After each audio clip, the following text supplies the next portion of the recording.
At about 3 p.m. on the 28th of March 2013, a 15-metre section of brick wall bordering the old Carlton and United Brewery site collapsed, trapping 3 people under the rubble. The wall was protected under heritage laws, but was seen to have several cracks in its lower structure. The wall also had a wooden hoarding attached to the front of it, which according to Rob Hayward, a forensic engineer, increased the load onto the wall. Grocon haven't released a statement as to why there was a hoarding placed against the heritage wall, but according to CFMEU boss John Setka, the hoarding was placed opposite the CFMEU offices as a campaign to get in the union's face. Although this is conjecture, there could be some truth to it, as the union and Grocon were locked in a vicious court battle. The police, coroner's court, WorkSafe and Grocon have all launched investigations. As yet, there have been no consequences for Grocon due to these reports being ongoing. The police have laid no charges, and unfortunately it seems that the only people facing any sort of consequences are the families of the victims. Whose responsibility was it? According to some reports, the wall hadn't been tested since Grocon bought the property in 2006, and wouldn't have needed to be tested while the site was under construction or dilapidated. What is undisputable is that there were cracks in the brickwork as of 4 months before the accident. These cracks were near where the concrete foundations meet the bricks.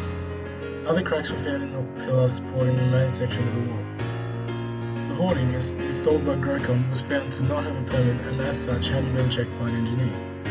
This permit was supposed to be obtained from the council, but due to the wall being a heritage item, the permit would have needed to be obtained from the planning minister Matthew Gillard. This grey area caused confusion and a lot of blame being laid over whose fault it was. The legal responsibility of who had to maintain the wall is also a grey area. As the wall is on a border of land owned and maintained by Grocon, the section of the wall adjacent to the property would need to be maintained by Grocon, with oversight from the State Heritage Department. However, the site adjacent to public road would need to be maintained by the State Heritage Department and the local municipal council. Who has responsibility is what the reports are investigating. This is a key factor in deciding whether there should be charges and subsequently who should be charged. This is why the reports are taking so long, as the police need to be 100% sure of who was responsible for the what. The chain of events leading up to the collapse will also help to determine who has responsibility. The legal ramifications of this wall collapse are huge. This is one of the thankfully rare times a civilian bystander has been hurt, and however this doesn't mean that nothing should change. Obviously there are several flaws in the planning process, as surely this isn't the first construction site to have a heritage wall. Although the hoarding permit process will definitely have to come under review, obviously with WorkSafe conducting a report they will advise the government on any changes needed. However, to a certain point, it was just a freak gust of wind that knocked over an old wall, unfortunately killing 3 people.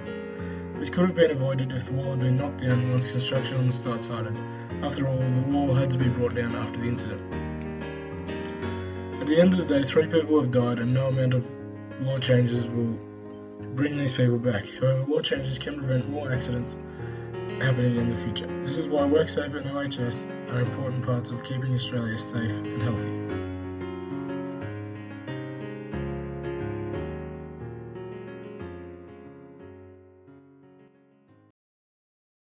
Created using Powtoon.